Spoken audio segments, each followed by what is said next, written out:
And good evening, everybody. I'd like to, before we call the meeting to order tonight for the April 8th Town Council meeting, we have a presentation to go through from, it's a comprehensive safety action plan presentation. Leo from Kimberly Horn is here to do that, and sir, you have the floor. Awesome. Thank you so much, Mr. Vice Mayor and members of the council. Thank you for giving me an opportunity again to come out in front of you to give you a presentation on the comprehensive safety action plan that we have completed. I have a quick presentation just to give you kind of a high-level summary of what we did. I know we did a little bit longer presentation a few weeks ago when we discussed in detail the final goals and resolution from the city. So a few things I'm going to go over, a little bit of a project overview, the process, the requirements. This was a grant-funded process and project, the leadership commitment that I was mentioning a second ago, and then the next steps in the process. So the safety action plan was funded through the Safe Street for All program. This is This is part of the bipartisan bill that was passed a few years ago, where $5 billion were allocated for safety improvements and safety action plans all across the country in 5 separate cycles. The town of Smyrna was able to apply for a grant and receive the grant on the 2022 cycle, which was the first cycle, for $300,000, and that's what funded the preparation of the plan. The plan itself has 8 different components that needs to be met. And the big part of this is the main reason for having this plan is to allow the town to apply for implementation dollars within the same program. So one of the benefits that we have right now is that because this plan was funded through one of the first cycles, there's 2 cycles available now out of those 5 to go after implementation dollars and get some of these projects funded. And these 8 components are requirement in order for the town or the agency to qualify for. So I'm going to go through them in a little bit of a detail. Ultimately, the goal of the plan is to develop what we call the high injury network. The high injury network represents the corridors within the town itself where the large majority of fatalities and severe injuries are happening. So we identified 15 corridors within the town where 80% of the fatal and severe crashes are happening. And the goal of the plan is to develop countermeasures and strategies to ultimately eliminate any fatal and severe injuries within those high injury network. As part of the process, not only we identified the corridors, but we also had an extensive prioritization process that we developed in collaboration with city staff, with the public, and then more importantly, we built a steering committee that was represented by members of fire department, police department, emergency response services, school districts, members of other adjacent communities as well. They were part of that steering committee, and there was really a collaborative effort to determine how this project should be prioritized and what are the elements that should be prioritized based on. As part of the plan, when you go into it, there's a lot of recommendations. Some of the recommendations had to do with specific actions. One of the things that we did as part of the plan, we compare what we call the emphasis areas or the reason for some of these fatal and severe contributive factors for some of these fatals and severe injuries, and compare them to the state average. And for those that represented kind of an outlier on the town himself, comparing to the state average, we provide a recommendation for critical actions that should take in place for reducing those. And those are just example of some of the recommendations for aggressive driving, and it's an example, large trucks, motorcycles, etc. We reviewed as well, as part of the plan, existing policies and guidelines and standards and planning documents that the town has and has prepared in the past, and provided recommendations to either an update of the plans and plans that maybe need to be created, and also some changes on the policies that will enhance safety within the cities and within the streets in the town. And those recommendations were either in like short-term, mid-term, and long-term, to give guidance and criteria for staff as they're implementing some recommendations. And then when we look at the 15 corridors that are part of the high injury network, we develop fact sheets, like this is an example of what it would look like, of what they look like, where we have information exactly about what type of crashes are happening within the specific corridors, and there are lists of recommendations. And the way that this is set up, the fact sheets and the information is presented, is to make it easier for the town to go after implementation grants. The goal is that all the information that is needed is there. It means easy to go to the next step. One of the key elements and criteria on the plan is the leadership commitment. And here's the criteria specifically. That as part of the plan, as part of the development of the plan, there has to be a commitment to an eventual goal of 0 roadway fatalities and serious injuries by a high-ranking official and a governing body. And the commitment includes either setting a target date to reach that 0 goal, or setting 1 or more targets to achieve significant declines in roadway fatalities and serious injuries by a specific date. So when we look at the existing trends, this is looking at the last 5 years of data that we have available when we do the analysis, using what we call rolling average, just looking at not just that 1 year, but what happened 5 years or 4 years prior to it, developing a rate. We can see that the trend has been in the incline on the rate of fatal crashes in the town, and the good news is it's a decline in the serious crashes. So when you combine the two, this is basically what it will look like. The orange bars is identified basically that combined rate, and the black arrow, that represents the trend line. So if everything continues the same way, that will be how the rates will be affected year after year. So as part of working with the steering committee, and then this is part of what we presented to you all a few weeks ago, the town has made a commitment to continue making progress toward the long-term goal of 0 traffic death and serious injuries by having an interim goal of a 20% reduction in fatal and serious injury crash rates by 2035 from the projected trend. So you see where that gap will be in the next 10 years in order to arrive to that goal. So that is what is considered an aggressive goal, attainable goal, and this is how the plan will be measured through future years, comparing how the town is doing with regards to their projected goals. And the last requirement that I'll talk about is the progress and transparency. There is a requirement for the plan to be posted online so the public can see it. And also, year after year, there's a requirement for the town to monitor the progress and compare those rates and crash rates that I mentioned before towards how it's comparing to the specific goal. And then also, the plan is for us to have a list of all those actions that the town has committed to make in order to arrive to that reduction in crashes and severe and fatal crashes, and have a tool for accountability for the public to see how the town is implementing those recommendations. So next steps is the plan has been completed and reviewed and approved by the steering committee and the staff.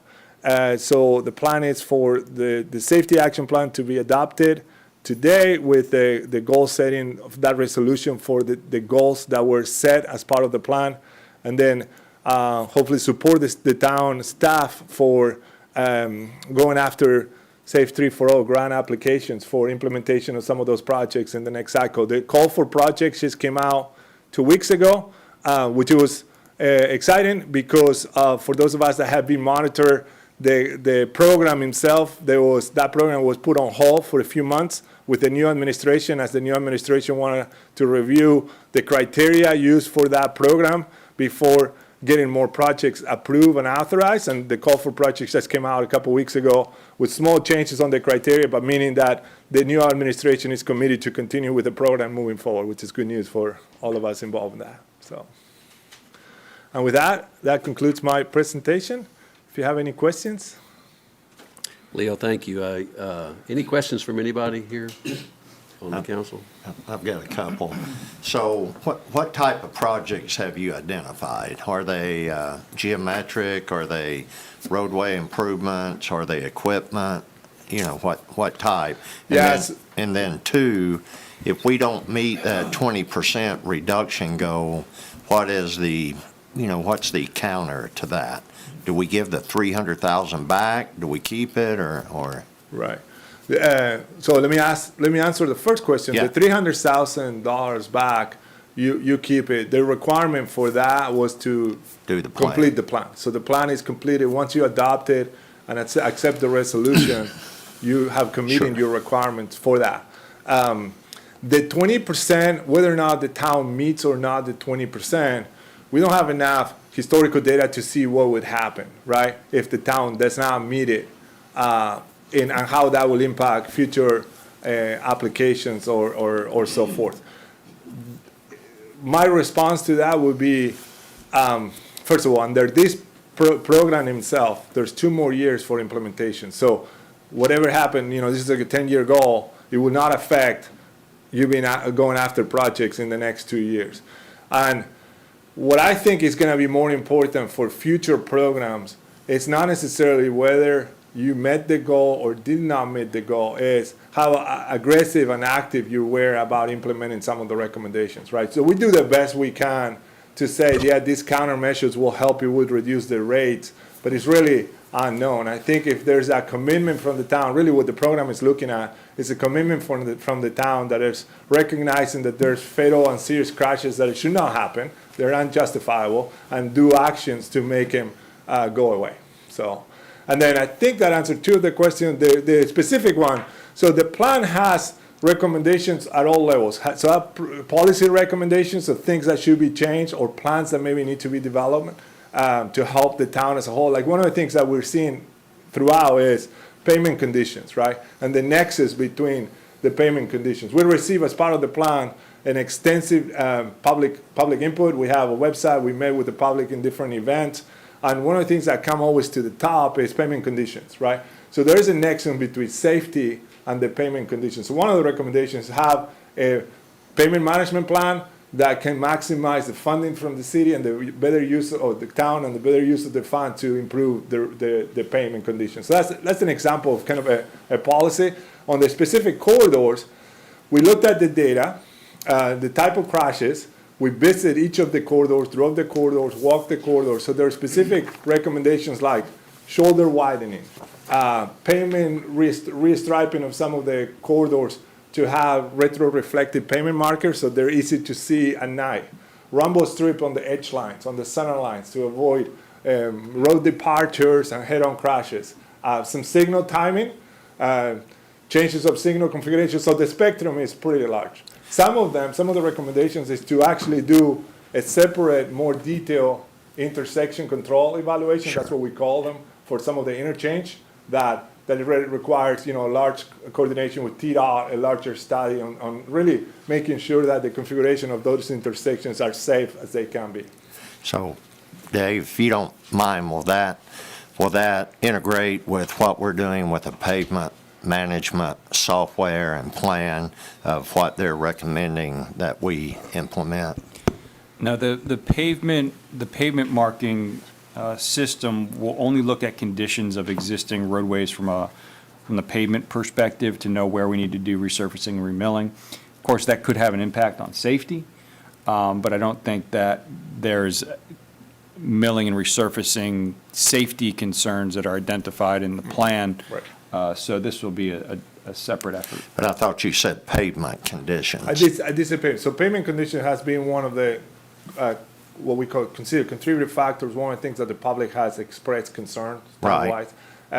For us, one of the recommendations is to do what I believe you guys are doing, which is having a payment management plan. Right. And the reason why And that's what I was getting at. Yeah. Yes, my apologies. I Yeah. thought you meant, is there a specific project in his plan? No, Okay, no, yeah. no. Yeah, Yeah, and that the payment management plan, the actual development of the payment action, if it's included in the action plan, Right. can be actually funded through the program. That's great. And that's the nexus that we starting to discover, that, yeah, there is a connection about how well an agency uses their fund to maintain the payment conditions. Well, we discussed that yesterday at the budget retreat and including that in the budget. So that kind of segues with what you were saying, what we have planned to do. Good. Yeah, thank you. Yeah, you're welcome. Thanks, Jerome. Any other questions from anybody? So the crash data that you have to report to show that we are aggressively trying to lower it, do you report that annually, calendar year, or will it be physical from July to June? How do you report that? Yeah, it's really, the program leaves it up to the agency. Our recommendation is on an annually based. The crash data gets collected and then get kind of cleaned up a little bit. There's a process to clean up the data to really understand the reasons for the fatalities or serious injuries and so forth. So our recommendation is when that data becomes available for the full year, that the data gets updated and it's updated in the dashboard. One of the things that we see that is very valuable as we do in the safety action plans is the continuation of the steering committee. So we form a steering committee for the purpose of this plan and involve members of, like I say, fire department, emergency response, county. It was very interesting as we got that group together to see the interaction between all the different players, right? And they all have a part in the road safety, right? And a lot of the times, the school district didn't know exactly what the fire department was doing or the police department was doing. So our recommendation is, one of the recommendations is to maintain that steering committee. Doesn't need to be a steering committee for a specific plan. A lot of agencies, they call it a safety team. And they come together regularly to talk about safety for the town. And that would be a good time for that data to be reviewed and say, all right, how are we doing? What are things that we need to prioritize? And doing that alone, I think it will make a big impact on those crash rates. And so will you send them to us and we will put them on our website, or you're already? Yeah, so we're committed to working do that? closely with the staff. Okay. So we'll have, the plan is finalized. Once we have the resolution, we'll put everything on the website, inclusive of the targets Okay. and the actions. I'm done. Okay, thanks, Raquel. Any others? Leo, thank you. I want to give credit and kudos to our staff members who are always reaching out, trying to find better ways to get the grants to save the town and the citizens their money. So we appreciate that. Yeah, and I just want to say before I leave, your staff, you have the best staff in the county. A pleasure to work with all of them, inclusive of Heather, who helped a lot with public outreach. It was awesome to work with, and Tom and Charles, Kevin. So they do a good job. So you guys are in good hand with your transportation. We tend to agree with that. So. Thank you so Leo. much. Yeah. All right. So moving on, I'll have one public comment to read. Note, the town's public comment period shall be reserved for those citizens that have signed up to address the town council or a board or committee at least 24 hours in advance of the meeting pursuant to the town's public comment policies outlined above. We have no such speakers this evening, so we'll move on to call this meeting to order.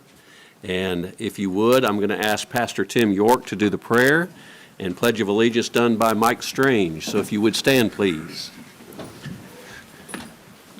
Let's pray. Our Father, we're grateful for this afternoon. We're thankful for our city. We thank you for those who serve as our leaders, and thank you for every resident. We ask for your protection upon the town. We pray, Father, you'll bless all of our employees and help us as citizens to follow and to help us all, Lord, to find where you are directing us. We ask you, Lord, to continue to bless in everything we do. We ask in your name. Amen. Amen. Of the United States of America, to the republic for which it stands, one nation, under God, indivisible, with liberty and justice for all. Thank you, Pastor. And Mike? All right, Amber, you want to do roll call, please? Yes, sir. Councilman Dempsey, Present. Councilwoman Peoples, Here. Councilman Cole, Yes, ma'am. Councilman Short, Here. Councilman Sullivan, Here. Vice Mayor Atkins, Here. Mayor Reed. As you heard, Mayor Reed is not here. She's under the weather tonight, so you get to put up with me for hopefully about 15 or 20 minutes, and then we'll move forward. Next item on the agenda is approval of correction of the minutes of the March 11, 2025 regular meeting and the March 27, 2025 workshop meeting of the town council. Counselor, how we looking there? We good? Unless you have any corrections you'd like to make. Does anybody have any corrections, or do we have a motion to approve the minutes? Motion to approve. Have a motion, do I need a second? Second. Second from Jerry. Any further discussion? All in favor say aye. Aye. Any opposed? Motion carries. Correspondence and communications, anybody tonight? None? All right, so we're going to move on to awards and recognitions. We have some special people in our crowd tonight with us, and we do this kind of on a frequent basis, but it's always fun to do. So, Amber, we have a proclamation that I'm going to have you read for our senior citizens, and then we're going to have you guys come up and I'll present that to you, okay? All right. Whereas older citizens bring to our Smyrna community their knowledge, their breadth of insight, their talents, their wisdom, and their life experience. Whereas the town of Smyrna is dedicated to ensuring our community is a place in which our population can mature as they grow older, and offer to our older citizens a place to thrive and participate to the fullest in the community by offering encouragement, acceptance, assistance, and services needed for a fulfilling life of independence and dignity. And whereas Smyrna, Tennessee, through a U.S. News and Forbes magazine national survey, has been declared one of the nation's most desirable places to retire. And whereas the month of May has traditionally been celebrated as a time to honor our older citizens through ceremonies, events, fairs, and other activities at the Senior Activity Center of Smyrna and other locations. And the Senior Activity Center of Smyrna, with the support of the town of Smyrna, will organize and hold annually a Senior Citizens Day in Smyrna. Whereas the Senior Activity Center of Smyrna, a nonprofit organization formed in 1971, currently serving almost 700 members for recreational, physical, educational, and social activities, as well as travel opportunities, is dedicated to the well-being of its members by providing opportunities that educate, engage, and enhance their lives. And whereas the Senior Activity Center of Smyrna ended the year 2024 with more than 750 members on its roll, in addition to new activities, programs, and events to continue to support and connect with the senior population. And whereas 2025 marks the 54th anniversary of the Senior Activity Center of Smyrna, the center has embarked on a capital campaign to build a new center on almost 6 acres of land leased from the town of Smyrna in order to continue to support and connect with the senior population in the community for another 50 years. Now, therefore, I, Mayor Mary Esther Reed, do hereby proclaim May 1, 2025 as the 8th Annual Senior Citizens Day in Smyrna, Tennessee, and encourage all Smyrna citizens to join in this worthy observance. All right, thank you, Amber. And ladies, are there any men with you? Well, there's one sitting behind this. Oh, okay. He looks a little senior too, right? All right, come on up. If you don't know Fran Dunn, Fran is the director over at the Senior Activity Center, right? And they are a very active group of people, and they're a lot of fun. So I'm not supposed to ever turn the mic over, but I am, because I know you. Go get my notes. Okay, hurry. Let's get some of your good sides. I feel like everybody's following me, and I don't feel safe. Especially with Patsy back there, right? Oh, come on up, ladies. All right, so you have something you want to read. I'll hold the mic for you. How's that? That'd be great. Okay. I'll try to say it and not read it, but Okay, you go know, ahead. I left the first page, so I had to Okay. think about it. My name is Fran Dunn. I am the director at the Senior Activity Center of Smyrna. And first, I just want to say to you, Vice Mayor Adkins, and members of the council, and to Mayor Reed, I hope she's feeling better soon, that we are so grateful on behalf of our board of directors and now 775 plus members for the recognition that we get annually from the town of Smyrna and for the senior population in Smyrna. The focus of our center is to provide activities and programs that educate, engage, and enhance the lives of adults age 55 and older from Smyrna and surrounding communities. Whether it's the daily activities at the center, seminars, exercise classes, day trips, overnight trips, and community events. Our members love to do it all. The month of May is celebrated nationwide as Older Americans Month, and the theme for 2025 is Flip the Script on Aging, which focuses on transforming how society perceives, talks about, and approaches aging. It encourages individuals and communities to challenge stereotypes and dispel misconceptions. This year, join us in honoring older adults' contributions to society, exploring the many opportunities for staying active and engage as we age, and highlighting the opportunities for purpose, exploration, and connection that come with aging. That's what we do at the Senior Activity Center. We kick off this celebration with our annual open house and outdoor expo, not on May 1, but May 2 this year because it's on a Friday, and our members don't like to be closed for the activities and things. They were very unhappy last week because it was yard sale week. Can't have that. No. We showcase all of our activities and programs inside our building, while many of our vendors are set up outside sharing information that's vital to the senior community. Everyone is invited to attend. On Tuesday, May 13th, we'll honor our members at our Older Americans Luncheon at the Smyrna Event Center. We just completed our largest and most successful indoor-outdoor yard sale, and we're so grateful to have been blessed with decent weather. The forecast made us have doubts, but we made it work. Our capital campaign, Building on the Legacy, is going strong.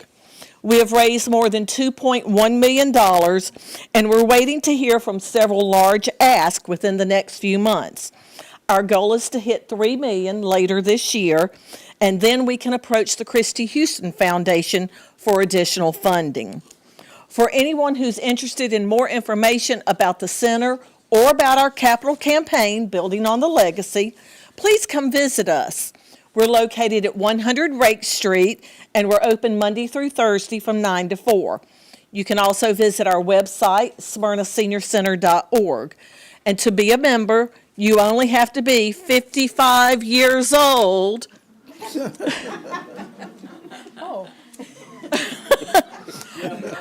This proclamation said we had to mature, so I'm not ready for that yet. And membership dues are currently only $35 a year. The Senior Activity Center is an integral part of this community. We're proud and grateful to serve the senior population in Smyrna and surrounding areas. We could not have grown to achieve the many successes we've had without the support of the town of Smyrna, local businesses and churches, our members, all the citizens in Smyrna, and of course, to our own Patsy Brown, who started this 54 years ago. Thank you so much. Thank you, guys. Now, I'm going to give you a copy of your proclamation here. I'm sure that you need to smile real big because she's going to want to take your picture. Mark, Squeeze in it. Mark, you want to stand up behind me? Yes, please. Am I blocking anybody?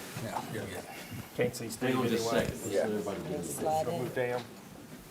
Miss Appleton, you controlling things over here? Okay. She's always gone.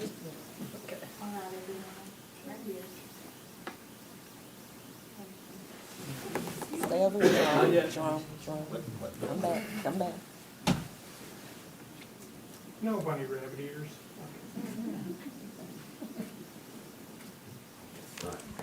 Thank you. I do want to say, Patsy, I know you don't like all this recognition. I know, it's who you are. But thank you for having the foresight to do what you did 54 years ago and look at the results of this now. So thank you all for what you do in the community. We're really proud partners to be able to find the spot of land that works best for the seniors over in a busy part of town, and you've got the YMCA and the hospitals nearby and all that good stuff. So We don't need a hospital. I do. But just for health care and things of that nature, I just think it's a great location. Well, I stepped into that one, didn't I? Okay. But I'm right there with you. Thank you all, and Patsy, thank you. Yes? I need you to recognize that lady standing next to Miss Pat. Here.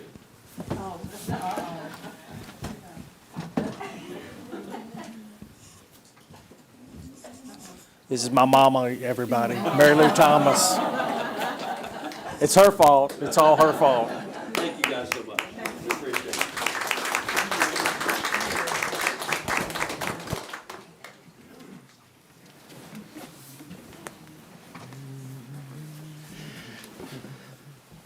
For those of us, or for those of you guys that still have mamas here, hug them every day.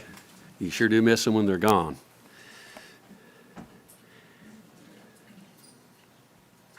All right, we'll move on to the consent agenda. The consent agenda items will be those items determined by the town manager to be routine matters not necessitating discussion. All consent agenda items may be voted upon simultaneously pursuant to a single motion. There will be no separate discussion of those items unless a member of the town council requests that discussion be held, in which case the item will be removed from the consent agenda and considered separately.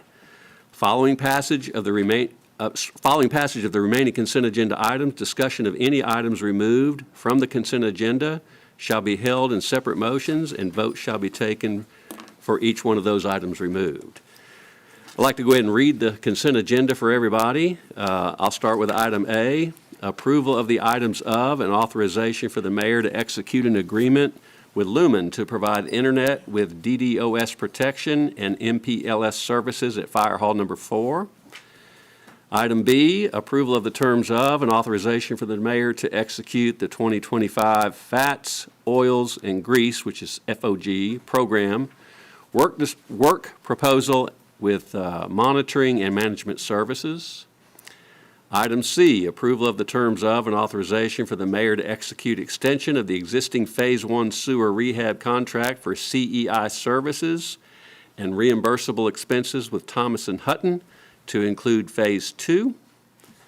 Item D, approval of the terms of and authorization for the mayor to execute an agreement with Quanta for the installation of high-pressure steel service line, metering station, meters, correctors, and fittings for large gas load. Item E, approval of the terms of and authorization for the mayor to execute North Lowry Phase 2B change order number 2 to finish the project. Item F, approval of the terms of and authorization for the mayor to execute extension of the current approved contract pricing for Hawkins and Price to the Front Street water line with additional costs not in the original contract added for traffic control, erosion control, and 3/4-inch stone backfill to match the road elevation. Item G, approval of the terms of and authorization for the mayor to execute an agreement with Thomas & Hutton for design, bidding, easement, and construction assistance for upgrading the water line on Enon Springs Road from Old Nashville Highway to Mason Tucker Drive. Item H, approval of the terms of and authorization for the mayor to execute extension of the existing contract with eSource to include analyzing and completing the required annual TBOR report to the comptroller's office. Item I, approval of the terms of and authorization for the mayor to execute a scope and fee proposal from Birch Transportation LLC, for professional services, traffic impact study for the 118th Wing relocation to the Smyrna Rutherford County Airport. Item J, approval of the terms of and authorization for the mayor to execute a contract with TDOT for the SR 266 East Samerly Parkway Jefferson Pike intersection at State Route 102, which is Nissan Drive, LM 5.01 in Smyrna. Item K, approval of the terms of and authorization for the mayor to execute a renewal agreement with the WeGo Public Transit for Regional Transportation Authority 86X Smyrna-Laverne Express Commuter Bus Service. That is the consent agenda. Are there any items that any council member would like to pull off and discuss separately? Vice Mayor, there's 2 items, C and G, I'd like to pull off. Okay, we'll pull off C and G. Are there any others? With that said, we'll go ahead and take a motion on all items except C and G. Motion to approve. We have a motion to approve all items except C and G. And I need a second. Second. Who got that? I think HG, HG. second. Any other discussion on all items except C and G? All in favor say aye. Aye. Any opposed? Motion's carried. All right, we'll go back to item C, and Councilman Dempsey. Yeah, this is, I want to be transparent on this. These two items that Thomas and Hutton are going under contract for. Thomas and Hutton bought my previous engineering firm in 2020, so I just want to be totally transparent on that. I've spoke with the town attorney. He doesn't feel like there's a conflict of interest. I don't feel like there's conflict of interest. They continue to lease their building from a partnership I'm in with Hazelwood Holdings, but I wanted to put that out to everyone, just to let them know that everything's above board. So, So that's the same with item G? right, okay. C and G, just wanted to get it out on the table. Right. Just, everybody knows my, Duly noted, yeah, right? So you can still vote, I assume? yeah, Okay. I've discussed It's up to you. Talk to legal, the attorney, if you'll discuss what we discussed, Jeff. Yes, because there's no financial benefit from these transactions that would flow to Councilman Dempsey Right. whatsoever. Right, okay. So should we take these individually, or can we group them together? You can group them together if you Okay, like. so I'll take a motion on items C and G. So move. I'll second. Raquel made the motion, and you want to second that, Mr. No. Cole? No? Yeah, well. Okay. We have a motion and a second. Any further discussion? Thank you, Jerome, for that disclosure. All right, all in favor say aye. Aye. Any opposed? Motion carries. Moving on to old business, we have three public hearings tonight, and I'll read this public hearing. Consideration of an ordinance to approve mid-year budget amendments for fiscal year 2025. Since this is a public hearing, I'll reach out to the public to see if there's anybody here that wants to come and speak at the microphone for or against. Now's your time.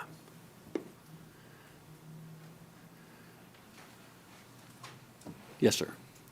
When you come to the microphone, if you'll state your name, address, and whether or not you live in the town of Smyrna. My name is Zach, last name Alford. Yes, I live in the surrounding area, Smyrna. This is considered Latimer Drive, right? Latimer South Villages, is that correct? Or no? Right, well, right now, we're talking about our budget. Oh, I'm so sorry. Hey, but you know what? Sit right there. Any others that might want to speak for or against? All right, seeing no one, we'll close the public hearing and go to the council for a motion. Make a motion. Motion to approve, we have a second? Second. Any further discussion? All in favor say aye. Aye. Any opposed? Item A, public hearing is approved. Moving to item B, public hearing, consideration of an ordinance relative to the annexation and R3 zoning of property at tax map 54, parcel 1403, requested by Robert Trester, containing 1.77 acres. This property is located on Green Gate Place. Since this is a public hearing, I will go to the public to see if there's anybody that would like to speak for or against. Yes, sir. Please give us your name, address, and if you live in the town of Smyrna. My name is George Crenshaw. I live at 1548 Repton Drive. I am the president of the HOA for Westover subdivision. We've been working with Mr. Tressiter on this. We did not receive his deed of restrictions until the 27th, I believe, whenever y'all received it for the last meeting y'all had. We are in agreement on a lot of the things that he's wanting to do, we're wanting to do with him as well. But the problem that I have is, since we have a property management company, I had to provide the information to the property management company, which is Gertner and Company. And they have a legal team with the real estate lawyers that look at this to make sure that everything is on the up and up. That way, we would be protected legally and Mr. Trester as well. The board and him, we're in agreement with our terms. I'm being pigeonholed against this for right now, waiting for the paperwork to be submitted by our lawyers. And what they're recommending is an annexation document provided by them and filed through the county of Rutherford County. That way it's all safe and legal and provides protection for both parties. Not only just for the HOA, but for him as well. And this is what they're requesting, and due to the fact that we just got it, 2 weeks ago roughly, they've just now been able to get me something back this morning They about who? this. I'm sorry, they who? The lawyers Okay. at Gertner, I'm sorry. And what we're doing, I hate to ask it, but we're requesting a 30-day extension on, and I know it was already extended 60 days for him to look for a real estate lawyer to come up with a plan of action. But the fact that they have paperwork that they would feel that we both would need to agree to and sign, that way everything would be, both parties would be happy Okay, at this matter. all right. Thank you. Thank you for your time. Any others that would like to speak for or against? And Amber, are we putting them on the time clock? We do, don't we? Yeah, so you have 3 minutes. I should have warned him, but he didn't go over, so. I'm Robert Treseder, 4356 Morton Lane. We live in the county. We're not in Smyrna in that address. As you may remember, 2 months ago, this came up and there was opposition mainly based on aesthetic value and property values on what I would do with these lots.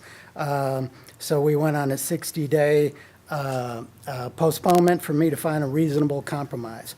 More than a month I spent more than a month getting turned down by 7 attorneys that really didn't want to do any of this. I've given you all emails updating and all this stuff. And then we had a friend tell me about deed of restrictions, and I found a template, and I prepared what I felt was a very reasonable, concerted effort to get a satisfactory document here. And I submitted that to the council. And with this, we're respectfully asking that you go ahead and vote and approve this for the city annexation tonight. I know the HOA wants to take over total control. They want to do away with my deed of restrictions and put it completely within their hands in that attorney's office. And I'm just asking if you will go ahead and keep from doing any more delays and postponements and approve this for us tonight. Thank you. Thank you, Mr. Trester. Any others for or against? Sorry. Hi, my name is Cindy Treseder. I am married to Robert Treseder. Have y'all talked about this? Yes. I'm probably the meaner one, so, no. I just want to note that Westover does exist because we gave them the easement to even create that subdivision. So I find it a little bit odd that we're having to ask them to give approval to us when their houses only exist because we created an easement for them. So we are trying, and my husband is trying very hard to be diplomatic, and where we can compromise, we can. Our intention was never for these 2 acres to be sold and for anything to take away from their subdivision, but to add to their subdivision. So we do. It did take us time. A lot of the lawyers he talked to wanted to adjudicate, which we weren't. That wasn't our end goal. We just wanted to come up with a document that would show that we are setting forth an effort, and that would compromise. We don't want to give in to everything they ask, and we definitely don't want the HOA to come in and tell us to wipe out our document that he spent a lot of time going back and forth trying to accommodate them and also accommodate the potential new owners. So I stand with my husband and request that, regardless of what the outcome is, we just put it at your feet. Thank you, Ms. Trester. Any others like to speak for or against? Seeing none, I'll close this public hearing. And Jeff, you want to speak to this real quick before, have you looked into this? Is there annexation requirements or anything like that, in your opinion, that need to take place? No, it's being an annexation, not a plat. If you want to defer it, you can. If you don't, you don't have to. Okay. Dave, you have any input at all that, other than what Jeff's given us? No, they're at this time. Okay. All right, so we'll go to the council for some sort of discussion or motion. I've got a couple of comments. I received a call on this from an adjacent property owner, and there was a clarification on the sewer routing, that there was another alternative to the sewer routing, not only through, I guess, your property, but to an adjacent property that took place, and there was discussion about, and I think Sean Collins, you were involved in that transaction or dealings with that property at one time. And so the adjacent property owner, one of them, called me with concerns, wanted me to clarify that the statement that was said, and Ms. Tresler, I think you just said it, no respect, but there was another alternative to serving that property, and that it would have developed if that transaction would have occurred.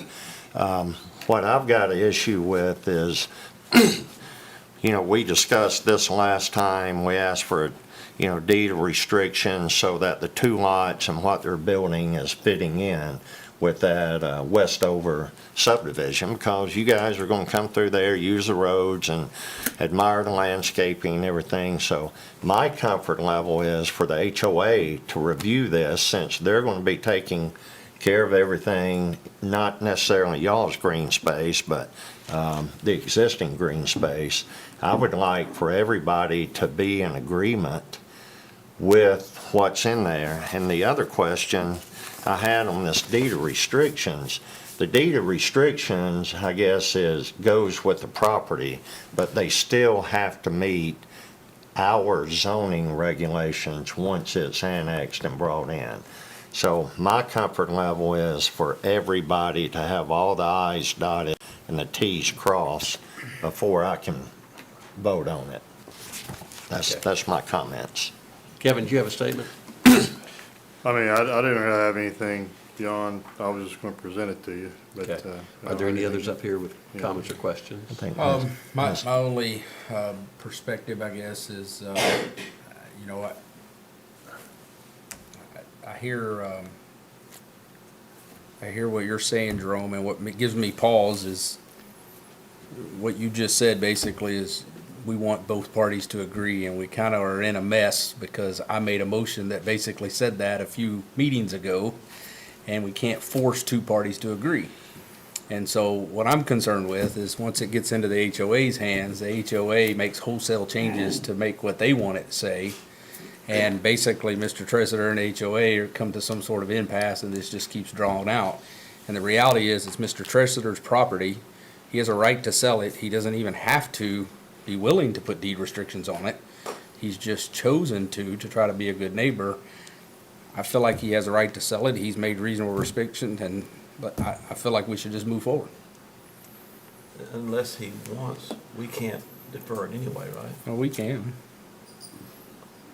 Sure. Kevin, why don't you go ahead and give us what you have as a background, and we can discuss this further. Sure, yeah, this is a request for annexation. This is a portion of a property, just under 2 acres, 1.77. This is adjacent to Greengate Place, which is a cul-de-sac within the Westover PRD. The overall tract has frontage on Morton Lane.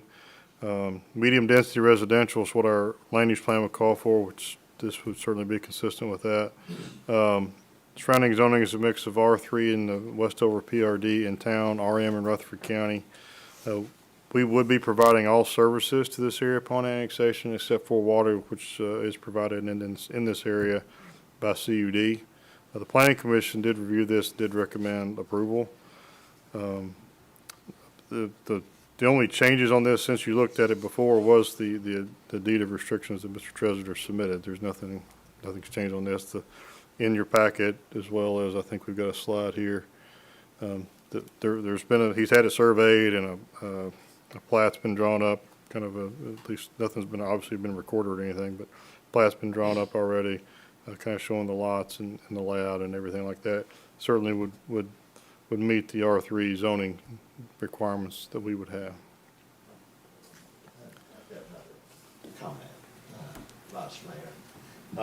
In this deed of restrictions, are they going to be allowed to use the amenities in this Westover, also the storm drainage system, the infrastructure? And that's where I'm going. You know, I've got no problem with them selling their lots, you know, building a house, but I want to make, if I lived in that subdivision, I'd want to make sure that it didn't negatively impact me either. And part of their discussion, and part of Mr. Tresler's speaking with us, he recommended that he was going to get in touch with the attorney and go through all this and get it documented. And I just, Yes, I think he's had a pretty good attempt at that. yeah. I just, in my opinion, this is me just speaking, with my comfort level. I'd like to have the HOA to have a comfort level though, even though it's technically not required. There is within the deed, and of course, this is all to be agreed upon or not agreed upon, I guess. But it does state in Roman numeral 5 that the owner does agree, once they take possession of the home, to become a member of the Westover HOA contingent upon the board of directors for the HOA agreeing to and documenting the agreement. But there's some exemptions, and the exemptions are, most of these are where his restrictions are actually more restricted than what Westover Right. is, as far as minimum house size and materials and things like that. So, so it would be, if they were to agree to those exemptions, they would be required to join the HOA, which would be Which contributing they to have certain restrictions in. So those Can we call restrictions, the other other than the gentleman up, exemptions. Mark, or is that out of? Who was the other gentleman? The one that came and spoke about the HOA. The president. Yes. Yes, sir. And. We is that- allow that. Yeah. Yes, sir. So my question is there any specific items that you as residents have identified, or is it just a cursory comb through that you would like to send the property managers? Yes. Ultimately, we have discussed this pretty frequently. Have you seen this? Yes, sir. He Okay. provided it to me on the 27th, and that was Okay. what I provided to Gertner. Yeah. And it was their advisement that they seek out the attorney for us, to have them look at it. And we don't have a problem with that, with any of his restrictions that he's wanting. Yes, he is more restrictive than some of the covenants that we do have, and that's fine. And we both agreed on a lot of the things that he applied to that deed of restrictions. I think where this is coming from is they feel that the annexation document that they want to type up would include not only our covenances, but it would include his covenances as well. They just feel that that would be more of a legal standing document than a deed of restriction, so to speak. Yeah, well, I think you've just changed my mind. Yes. Yeah. Yeah, we are. Yeah. We do agree. It's just, My opinion is that Westover submitted a PRD for this development. If they wanted to own these 3 acres, they should have bought them and put them in as part of their PRD. I agree. And what they're asking for is essentially to control the annexation to their benefit. Although they may But to your point. give him everything he's asking for, they're trying to control it to their benefit, and it's not their property. Right. That's my concern with it, is property rights, in my opinion, trump Westover's lawyers' wishes. HOAs. And we Whoever. we don't have a problem with him selling his property. We were just more concerned of what was gonna be going in there. Yeah, and I get it. I get it. I You know. went over and visited these lots. I actually got out and walked through the front of them. I completely agree. They You didn't should- trip, did you? No, And they these are should pretty be supportive. They should be part of the subdivision. They really should have been from the beginning. I agree. I agree. The fact that he's put in requirements for them to join the HOA, I think covers that, right? They're not gonna get free use of your roads, free use of your playground, free use of your trails. They're gonna be members and paying members. So, to me, I think he's done everything he said he would do or could do. And, that's why Well, no, I think we move forward. I think to Well- his point, he agrees. Yes, I think he does. Yeah. Yeah. We do. The Jerome. board does agree. It was presented to me from Gertner Company because they're the property management company. Okay, let me, I flip-flopped here, only because I feel like this document, which you've just told me, has addressed your concerns. Yes. I don't feel like we should, as a body, be saying, okay, it all hinges on whether an outside attorney is okay with it. He's agreed to be part of the HOA, he's agreed to be part of the HO regulations, which this goes with property. So that's kind of satisfied me. Okay. Anything and- beyond that's outside of our Right, scope. right, Yeah. yeah. All right, thank you, Okay. sir. Yeah, not Appreciate a it. problem. Thank you. We sort of suspended the rules because the public hearing was closed. Sort of. Sort of. Yeah. But we requested a callback, so. So are we back in council now? Yeah, we're back in council because we never left council, right? So, Kevin, you have anything else? I do not. Okay, so, Based on that, I'm gonna make a motion that we approve this annexation request to include the deed of restrictions that have been submitted. all right, we have a motion to include the deed. Second. And a second from Jerry. Any other discussion from the council? All right, hearing none, take a I'm sorry, we got a motion. All in favor say aye. Aye. Any opposed? Motion carries. Thank you all for your input and your discussion. We appreciate it. Consideration of a resolution of memorandum ordinance number 25-6 relative to the annexation and R3 zoning of the property located at tax map 54, parcel 1403. You need a separate motion on this, please?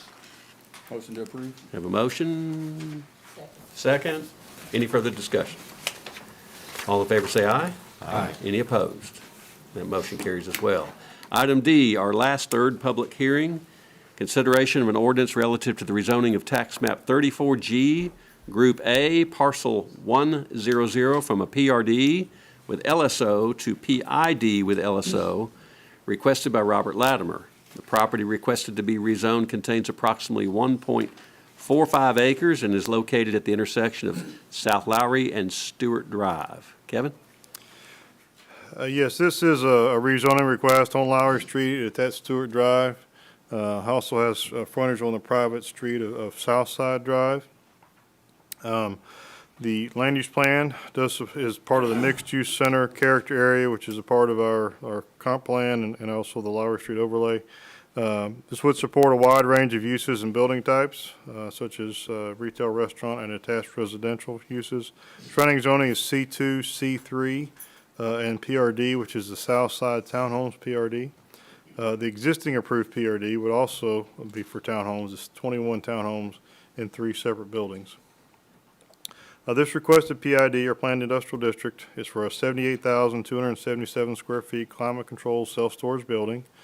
The building will be 3 stories with a partial basement on the South Lowry Street frontage, so it would appear like a 4-story building from Lowry Street. The building will be finished with a mix of brick and/or stone, along with glass and glazing. There will be 2 separate parking lots, one accessed off of Stewart Drive and one accessed off of Southside Drive. There'll be a modified Type D landscape buffer along the property line bordering the townhomes, and a 6-foot-tall white vinyl privacy fence will be constructed along the entirety of the rear property line with the townhomes, as well as the adjacent house, which is has a C2 zoning. The Planning Commission did recommend approval 4 for, 1 against, with several conditions. One, the required minimum number of parking spaces for the zoning ordinance is 26. Developer did request an exemption to allow for 22 spaces. Minimum building setback along Lowry is 40 feet per requirement of the Lowry Street overlay. They did request an exception to allow for 25 foot. and that is measured again from the right-of-way. The Lowry Street overlay does require awnings or canopies to be at least 9 feet above finished grade and extend at least 6 feet from the building face. Developer has requested an exception to have the awnings be approved as submitted, which would, mainly the issue there is the 6 feet extension from the building face is where it would not meet. The landscaping requirements of the Lowry Street overlay will apply and will be reviewed in detail with the site plan if the rezoning is approved. The developer did request an exception to the requirements for the type and size of street trees and frontage along Lowry Street due to some utility conflicts in that area, and to require to modify the required type D buffer along that northeastern side, and then to provide a sidewalk along South Lowry Street. We did, this rendering doesn't show that. We did receive revised plans. It does show that sidewalk now. They have shown that with the most recent revised plan. And I thought we had the renderings, but we don't. Okay. I guess that's all I got. All right, thank you, Kevin. I know we had a lot of discussion about this in planning and before. Is there any further questions that may have come up since then for any of you? I've got a few, just kind of let you know where I'm at on this. Oh, wait a minute, I'm sorry. Yeah, we're still in public hearing. Okay. Yeah, I'm sorry. I'll come back to you. Okay. So this is a public hearing, and I want to make sure we allow anybody that wants to speak for or against this to come forward first. Here he comes. Hello, Zach. Give Zach a hand. I'm here, okay. All right, my name is... If you would, again, state your name and address. Yes, sir. My name is Zachary Alfred, from Virginia. I live on 103 Latmere Drive. I live in that subdivision. I hope you guys vote against. My first reason is I don't believe we need this is my first investment, home investment, and I believe that is going to decrease the value of my home. I feel like instead of a storage unit, we have kids in our neighborhood that you can use that area as a park, basketball goal, or anything for that nature. There's parking on the side. A lot of people in that subdivision have 4 or 5 cars, so they park on the side. So that may take away our parking. And my last thing is we have a storage unit half a mile down this road, and I just don't believe that we need another one. And if you go this way on down, there's another storage unit on the left. So please vote against. Thank you, Zach. We appreciate it. We're still in a public hearing. Anybody for or against? Hi, my name is Deja Davis, and I live in this subdivision as well. And I would like to vote against as well. I'm sorry, can you give me the street address?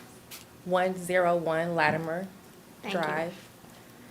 And just to reiterate what he was saying with that area, people use that for their dogs, kids, play area. There's other storage facilities just less than 2 miles apart from each other.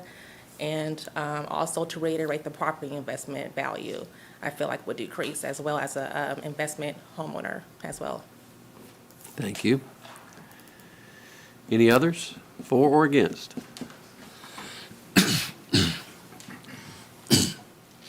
You know the routine. Good evening, Rob Molchen, SEC, on behalf of Mr. Latimer. I'm here tonight to represent this project. We feel this has become the most opportunistic design that we can come up with this property. Some of you have been here. I've been going through this property for over a decade in regards to various opportunities that have come and gone based on financials and other restrictions that have happened with the property on that side. We feel that this design is going to be more than adequate for the property in regards to trying to make that project actually go forward after over a decade of trying to come forward with planned developments, whether that be a mixed-use component of residential with office and commercial mixed in together, and then also looking at this from the standpoint of the current PRD that's on there for townhomes. If we all do remember, this property was originally zoned C2 back in the day on that side when we took it from C2 to a PUD, and then back to C2, then PRD, and now requesting coming with the planned industrial on that side.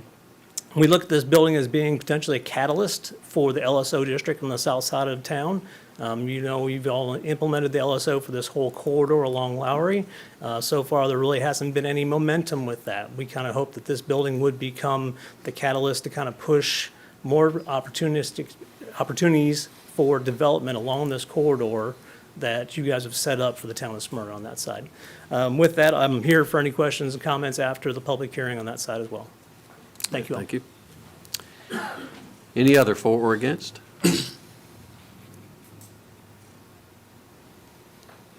All right, seeing none, I'll close the public hearing and go to the council. So does anybody have any particular questions they want to hear from at all from the gentleman or ladies or gentlemen that just spoke? Okay. Do you have anything else you need to add? No. So we've talked about this one quite a bit. We know that, according to Mr. Mulchin, the zoning that's been in place off and on over there for a lot of years. Remind me how far the Lowry Street overlay extends up the highway. It goes, Vice Mayor, it goes from, we called it bridge to bridge, from Okay. Samerly Parkway to Lee Victory Bridge. So this is in that overlay district. is, And is this, in your opinion, as staff, is this a good fit for that area? Well, I mean, the mixed-use center area was really kind of geared more toward retail or restaurant or the attached residential.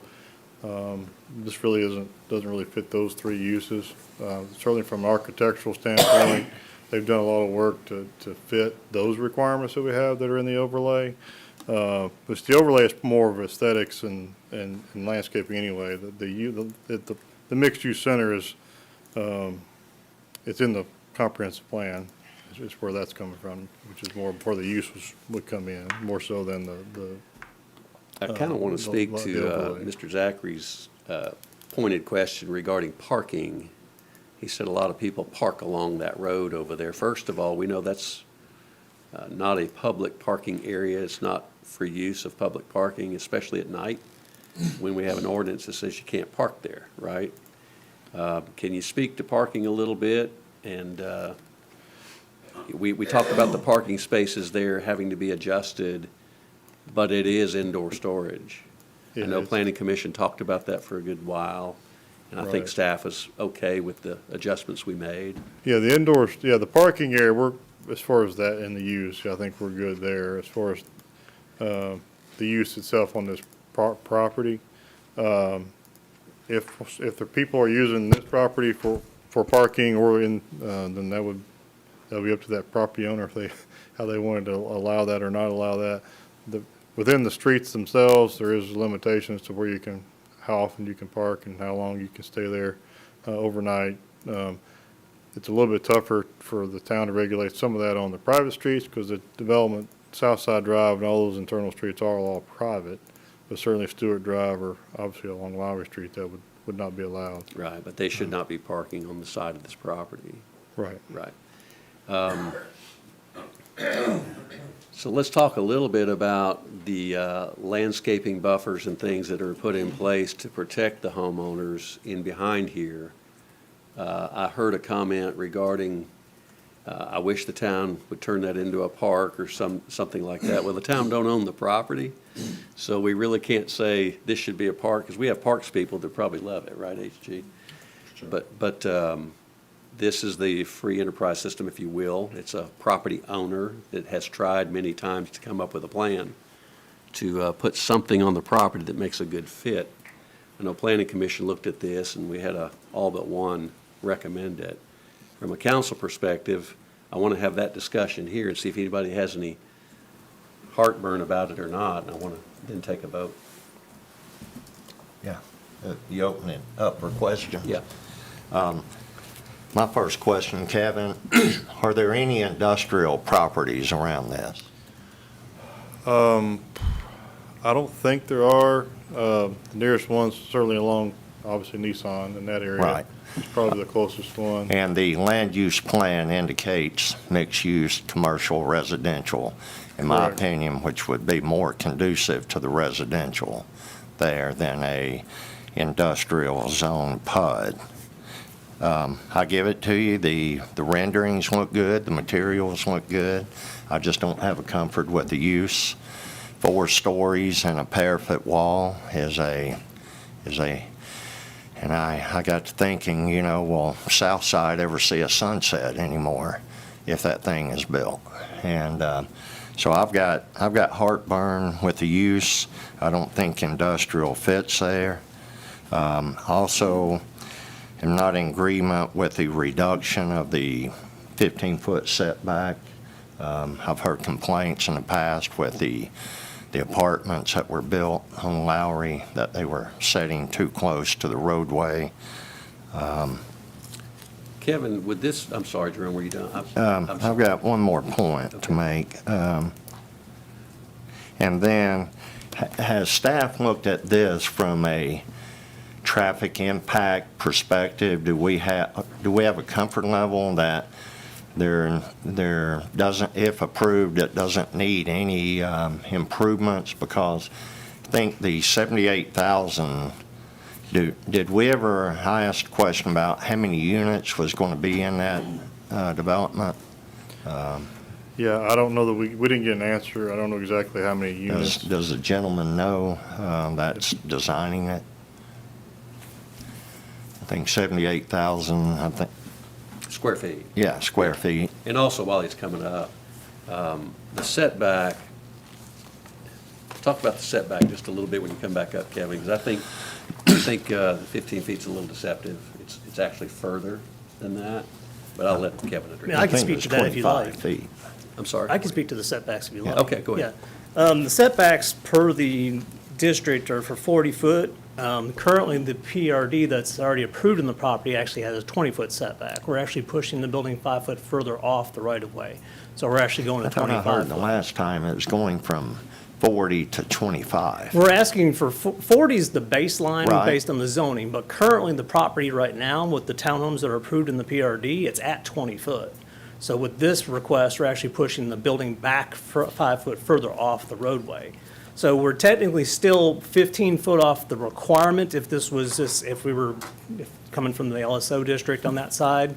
We're 15 foot less than what the LSO district calls for, but the currently approved PRD on the property already exceeds But that that 20 foot. PRD will go away. Once Correct. this, that Yes. has. Yes. Only if this is approved.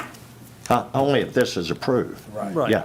So with this project, what we're asking to do is actually make it a little bit further off the properties because we're not looking at a So residential what are component. you proposing? So we're proposing it to be 25 foot off the right. 25 feet. Yes. So you're asking for a 15-foot reduction based on And the requirement not in the current PRD is what? 40 foot. And that's where I came up with Yeah, 15. I think the Okay. part that Mark was also mentioning, though, is that that's from the right-of-way. Right. This property, Not from the it's road. actually gonna be 40 feet from the edge of the road. Right. Yeah, it's So actually. it's not really, I heard somebody, I think on Facebook, made a comment about the Alta Depot apartments and how close those are to the roadway. And they were thinking that this was gonna be as close, it's not even, it's Yeah. not It's the a same. wider right-of-way in this area. Yeah. Yeah. Yeah, so when you look at the plan itself, from the edge of pavement to the face of building would be 51 feet. Right. The right-of-way of Lowry Street in that area is 150 foot wide. So you're looking at this at a 3-to-1 ratio, which when you look at the component of the 40-foot tall building, if you want to look at it from that perspective of the full length of that side, then Yeah. you're pretty much setting yourself up for a pretty decent So in size. reference to the adjacent building on the other side of the side street, Mm-hmm. where would your front be compared to it? I think that's called Classics. Classics cars on Yeah. that side. Where yeah. would your setback be compared to that? Well, if his is set based on what the LSO at 40, ours would be 15 So foot you'd in be front of his. 15 feet Mm-hmm. ahead of him? Yes. Okay. Rob, can you speak to Jerome's question about, I know it's 78,000 square feet of building space, and so I don't know if, he wanted to know a unit count. Do you have any idea how Since many this is a units are in- shell building at this time, but the original company that came to Mr. Latimer about 3 years ago that brought this forward, at that point in time, the building that they had proposed was 84,000 square feet, and they had 533 units in there. So from that standpoint, we're actually less than the 84. So you're talking 500 or less units that could be inside the building. That's all dependent upon marketplace for the storage company that would purchase the property off of him, how they want to divvy that up between 5x5s, 5x10s, 5x15s. Yeah, So it could vary greatly depending on what market dependability, market demand wants to have. And what I understand, the market's driving a smaller one than the normal 10 by 20. It's driving more of a 10 by 10. My question again is 26 parking spaces enough for 500 units? I actually visited two of the buildings that we built in the Gateway District of Murfreesboro. They're actually 3-story, self-enclosed. They're actually greater in square footage than what we have on this project on that side. I spoke to one of the property managers. I asked them specifically about what are your daily counts in regards to stuff on that side of things. And his honest answer is it's roughly during the week, you'd probably be saying between 10 to 15 customers a day could come into one of those facilities. Weekends, he said it depends. It could be anywhere from 20 to 30 on that side, just depending, because during the weekend, you're going to get more people coming to look at stuff on that side. He says, honestly, these are somewhat ghost towns in his opinion on that side for people coming and going from these facilities on that side. I'm sure some of you do too, have storage space on that side. I actually have space in the U-Haul facility at the intersection of 99 and 24. And honestly, I've probably been to mine in the past 4 years that I've owned the space in that 6 or 7 times. Sure. So this is a very low traffic generator on that side of things. So that's why then the question came up about how, if we did a traffic study or anything like that, based on what we found, that there's, the level of traffic that comes and goes from a self-enclosed storage facility is pretty minimal at this point.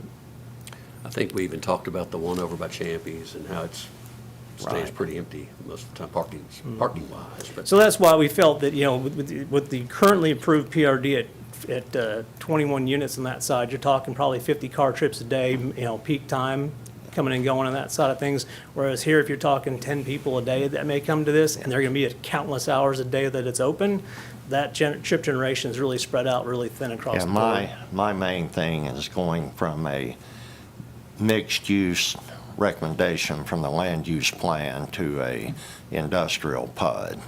That's my heartburn. And that's fair. We had that discussion, actually Kevin and all of us discussed this in planning, that we probably need to revisit some of these new types. They don't look industrial, they look like office buildings. Yeah, So, that's kind of what we've got a our- planning meeting coming up with council here pretty soon. That may be something we want to talk about Yeah. more. But the renderings of this, now, when we look at it from a planning perspective, and Steve, you can chime in if you want, we tried to think about 21 more townhomes being there versus this. We're on a 4-lane highway there. It's a commercial-type product. It's probably going to come in there. If you look at hotels, restaurants, and things like that that could go in there, now you are talking about a lot of traffic. You're talking about all hours of traffic. So we looked at this as a traffic softener, if you will, that you wouldn't have a lot of people coming in and out of there all hours of the day. With 21 already approved townhome units, you may get more traffic that way from residents coming and going. So that's kind of why, to speak to your heartburn about the industrial use, I get that. And that's why I think we've got to look at this again. Personally, I think we need to look at it again from design. If this were just a storage building with metal garage doors and things like that we've seen before, this is not that. It's a really good-looking building. It looks like a doctor's office or something like that, so. Yeah, that's exactly where I came at it from. I kind of thought about 21 townhomes, we're building developments, we're requiring 4 parking spots per unit. And so you could talk about as many as 80 vehicles in and out of this piece of property with no cut at Southside. That means they're gonna all go down to Stewart and have to make a U-turn if they're going to Murfreesboro, or go straight into town if they're going down towards Smyrna. And it just, to me, that looked like a nightmare. And then we continue to hear almost daily about adding high-density developments and additional kids to the schools, and this was an opportunity to not do that. And then the last thing, along with Mark, I had already talked to Kevin about this as well. The last time we looked at mini storage units, This was not what we had in mind when we placed it in the industrial zone. We were thinking of flat garage door, metal buildings, parking lot storage, basically. And as I mentioned to Kevin, with the aesthetics of this, with the windows all the way around it, and if you didn't have a sign on that said storage, you wouldn't know this wasn't a medical center with the design. And I agree. I think we do need to look at these need to be maybe an exception or maybe an exception in a different zone or something else when they're enclosed like this. But that's where I'm at. I think it's good discussion. This is obviously got all of it. I think we've all got an opinion on it, and for different reasons. And I brought it up the last time I was here, and I guess my heartburn with it is this is kind of the main entrance of the town, and I have a big concern of this big building sitting there and being kind of first thing you see. I know it's going to be a nice building, and I know they've done a lot of good work on trying to make that. And it's hard to compare the two, but I kind of think of coming up Rock Springs Road when I enter Front Street, and the first thing I see there is a storage building right there on the left-hand side. And I think of what could be done on that property if we hadn't had that there. But that's my biggest concern and I mean, I can relate with the people in behind there as well, the owners of the homes. Now, as far as parking and all that, that's shouldn't be parking there, and we can't do anything. Just because it's a good area for the kids to play. I mean, those people that have that property, if they want to sell it, they could certainly sell it. But again, my biggest issue is just that what it's going to look like when I'm driving into Smyrna, and basically the first thing I see is that big building. You know, I kind of think about Murfreesboro. There's a big building off the square that you can see from Interstate, and it just kind of stands out. And I'd hate to see something like that. Although again, I go back, it's a nice building. It's going to be a nice building, but I just have concerns with that being the first thing that I see when I drive down there. I only ask this question for the reason to make everybody think. Would you rather have the townhomes there? That's what's approved. Mm-hmm. Well, and would you be okay with that, hypothetically speaking? I would, yes. Okay. yeah, I voted for it the first time. Yeah. Okay. We got a 4-lane road there right next to Nissan Drive and not far from 840. So I think the traffic conveyance is a little bit different than where we've been putting them along Rock Springs Road. So that's where I'm going with the traffic. To me, there's a whole lot more downside to the PRD than what there is the PCD. And looking at, and really, you know, the addition of the additional cars, the additional people, you know, as the gentleman that lives over there says, I commiserate with him. I mean, it would be great to have more green space right there and to know that it was going to be there, but it's just not realistic. You know, the first thing that I can remember ever coming in for this property, and this was many years ago, and it was a gravel lot with, and it was going to be mobile home sales. Yeah. You remember that one, I was on Jerry? planning commission. And you know, we had to turn that one down because it just wasn't going to work up there. And then we got into the aspects of it, the first thing that you see when you come into town. And over the years, there's been multiple things that have come in, you know, attempting to develop that lot. And you know, in all of them, this is far and away the best one that I have seen.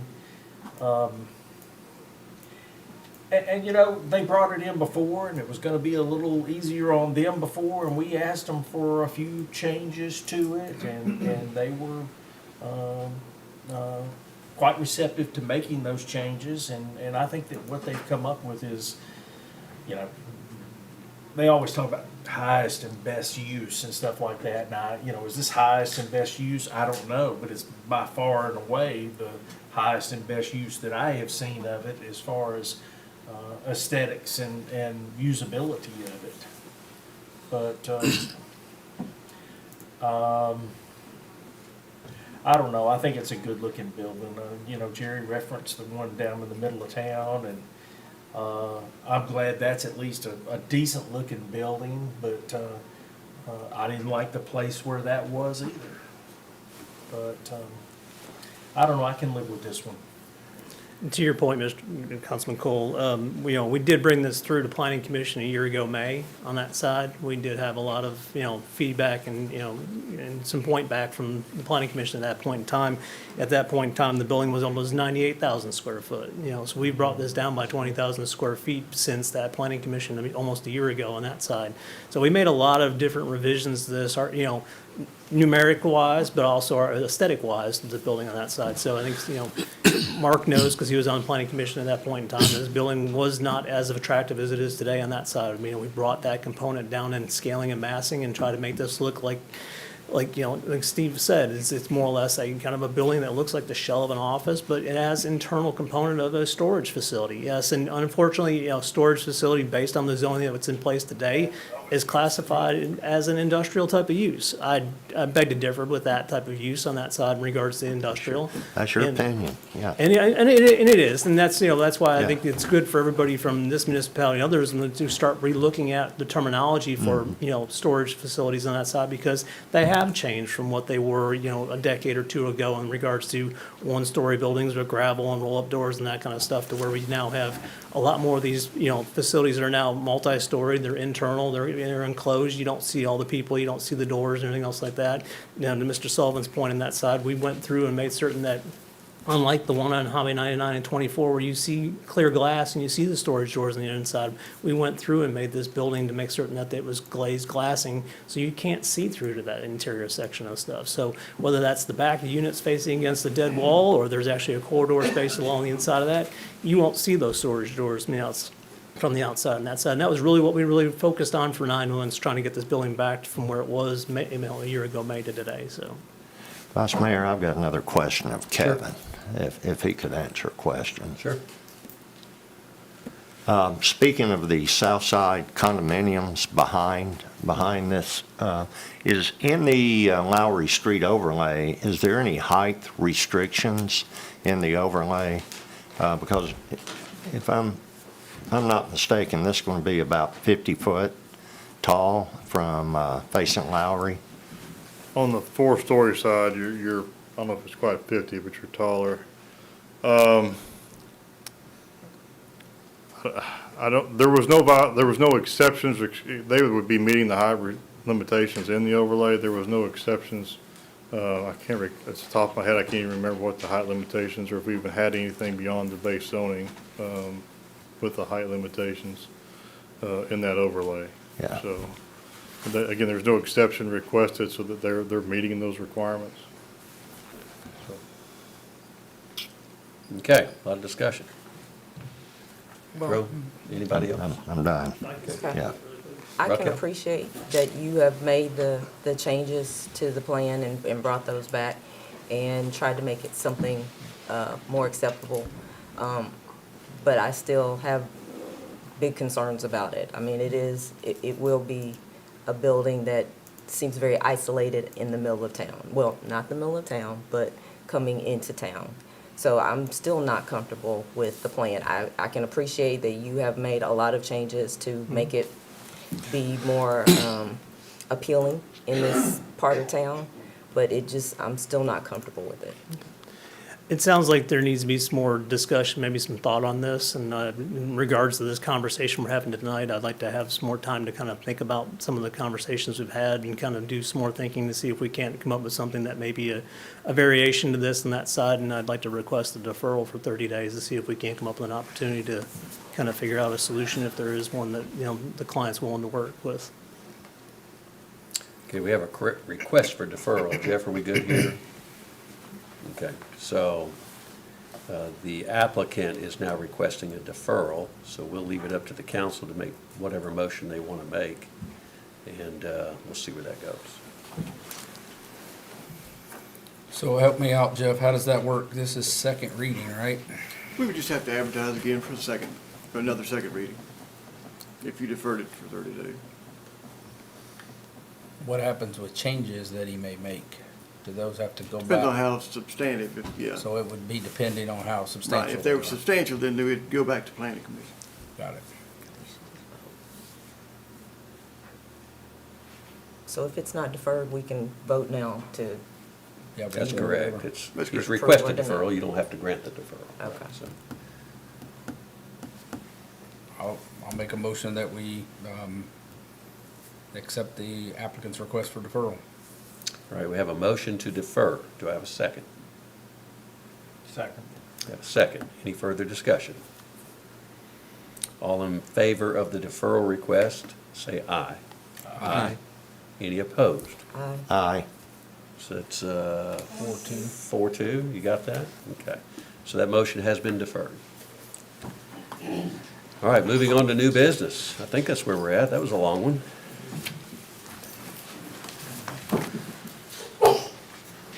Bless you. Our planning commission report, item 1, consideration of an ordinance relative to the rezoning of tax map 35, parcel 88.00 from R1 to PCD, requested by Andrew Tarsi on behalf of Amba Builders, Inc. The property requested to be rezoned contains approximately 4.04 acres and is located in the corner of Florence Road and Rebel Road. Kevin? Yeah, this is a request. We did receive a request. I can go through the report. We did receive a request from the applicant to defer this as well. We'll go ahead and present the Correspondence request to withdraw this one. oh, I'm sorry. So it's been withdrawn? It has been withdrawn. Okay. First, it was Apologize. the deferral, and then I this apologize. I morning, did not we see got that. the request to withdraw. All right. in Okay, writing. so we're considering this one withdrawn, no action. Correct. Okay, All right. that one's been withdrawn. All right, item B, approval of the terms of an authorization for the mayor to execute here we go. A resolution adopting Town of Smyrna Comprehensive Safety Action Plan. Who's got this one? Hello, Tom. That'd be me. Yeah, so this was a part of the presentation that you saw earlier tonight about the Comprehensive Safety Action Plan.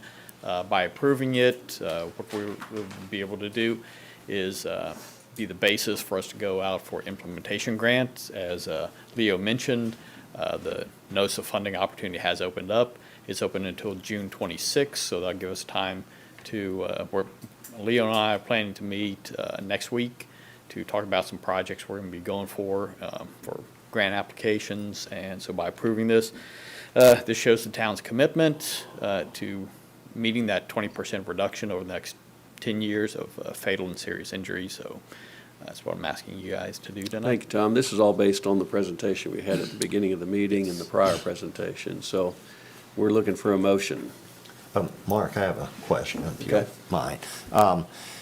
When those projects are developed, to apply for future grants, will they be coordinated with you, Dave, and will the council hear any more about those projects before grants are submitted? You have to excuse me, I'm not familiar with whether or not grants require council approval before They we don't. we seek them.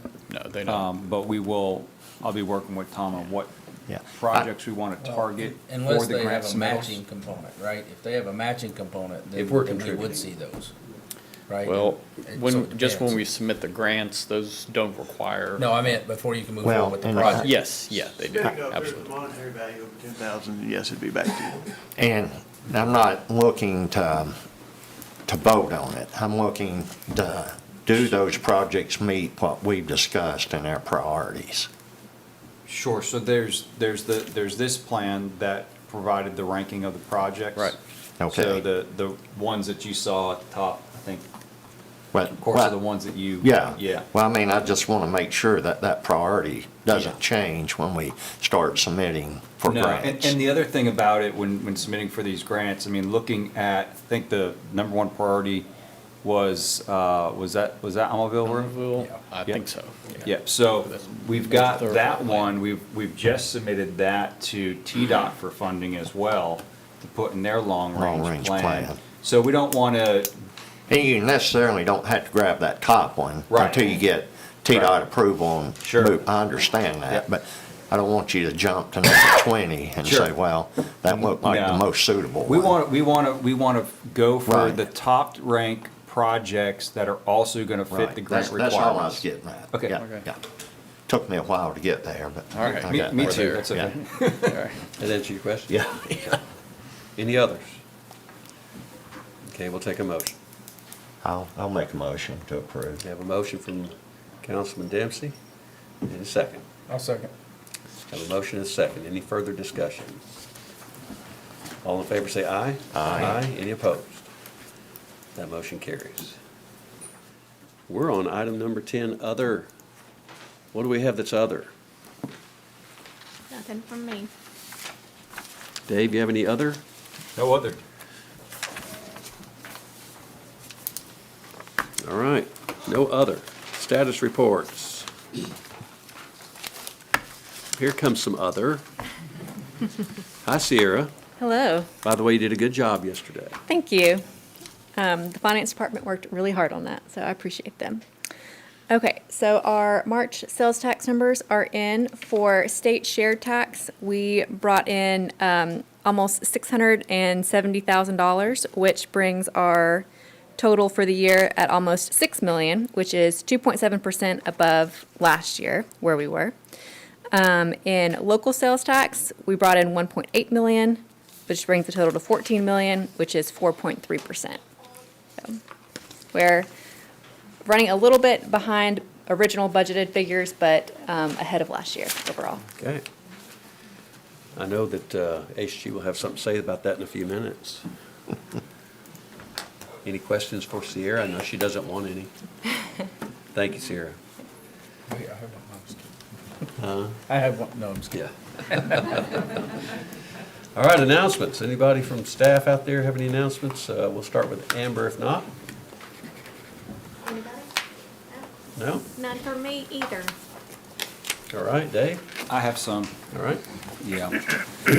The first one that I have is just to, want to first thank the council for your time yesterday, spending all day with us, staff, with the budget retreat over there at the event center. I want to thank you for the dialogue, the input that you provided, the professionalism in which it was done both with council and staff. I want to thank staff for the work that they put into it, particularly our finance department, for putting all that together. The presentation that was done by Ms. Kent, very well done. So with that, obviously, we'll just be regrouping and looking at some of the feedback that we received to you to push out that that budget to you in compliancy with our codes and ordinances. So again, thank you very much for that time yesterday. That actually continued into today, where during the budget retreat, you all had an opportunity to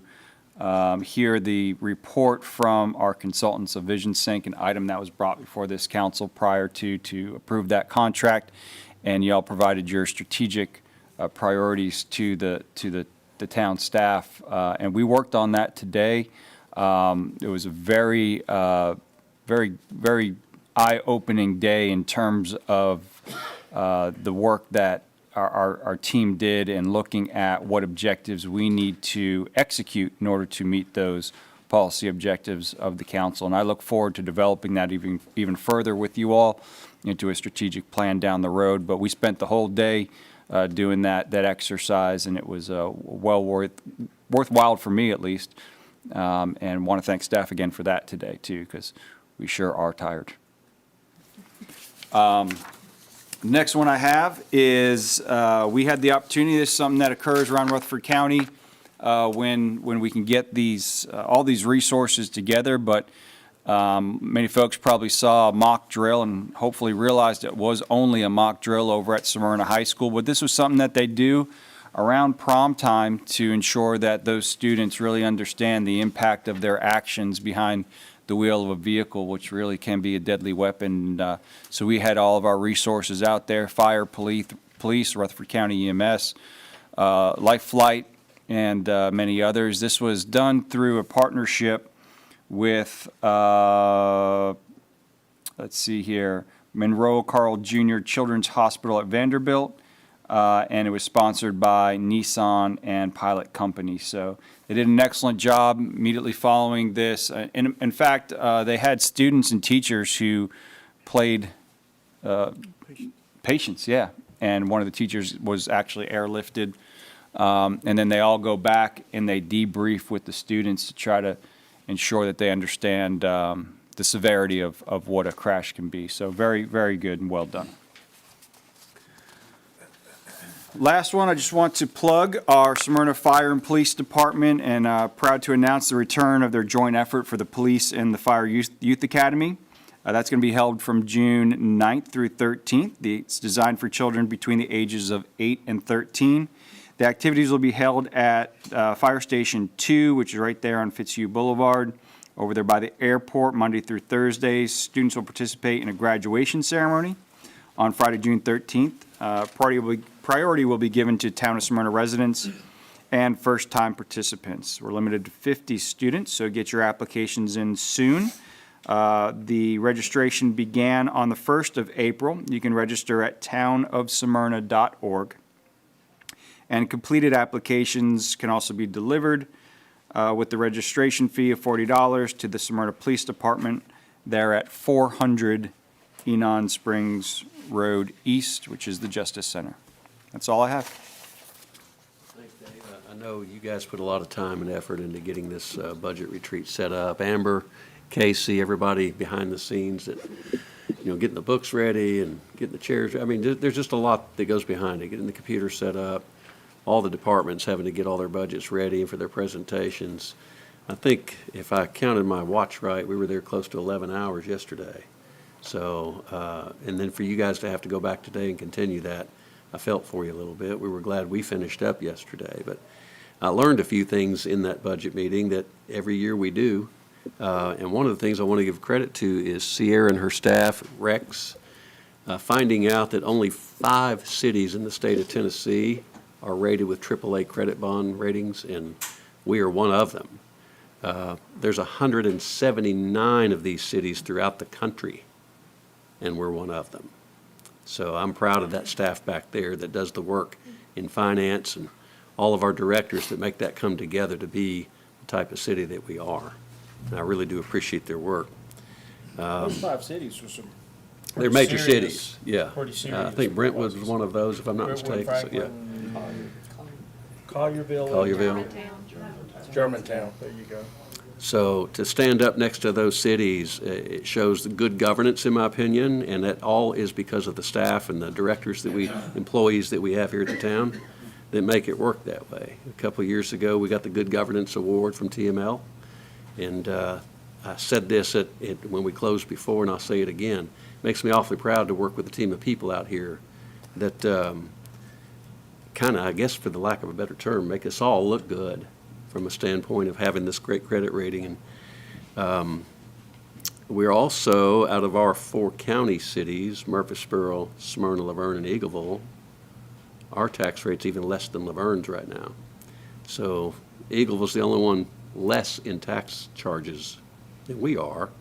And to be able to stand up and give kudos to the people I just did, that says a lot about the way this town is managed. And I just want to say thank you to all of y'all. Yesterday, when we closed out, we were all 11 hours tired, and we didn't get a chance really to tell everybody thank you. So I wanted to take this moment and thank you all for all your input, what the jobs that you do. So. Vice Mayor, if I may just add real quick, in my experience, everything you said about what staff does and what they've done to put us in the position that we're in is absolutely true, but I will tell you that the governance starts on the dais, and you guys do a fine job of that, and you're a reflection of all that as well, all of you. Thank you. Anything else, Dave? Nope. All right. thank you for having all that done for us yesterday. Counselor, Nothing from me. anything? All right. Jerome? Yes, first of all, the budget retreat is my first one. It was a good experience. When I received the booklet, which was about that thick, I was like, oh, my word. I hope most of these are pictures, but it wasn't the case. There was a lot of text in there, but I did read everything. I was prepared. I felt like everybody's prepared, and I just want to, thank the council for the input we had, especially the staff for putting it together, and Dave, that vision sync to try to, get everybody on the same page and what their priorities are as far as leadership. I appreciate that. I think that's going to go a long way. So enough of the mushy stuff. And I've got a public service announcement, quite lengthy, but I'm going to read it. If you can bring the slide up. You found your glasses. Yeah, got my glasses. I'm serious now.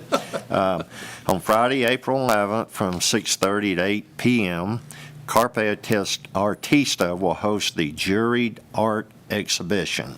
The exhibition will be held at Trellis and Vine Art Studio and Gallery, located at 27 South Lowry Street. They're across from Zama Park.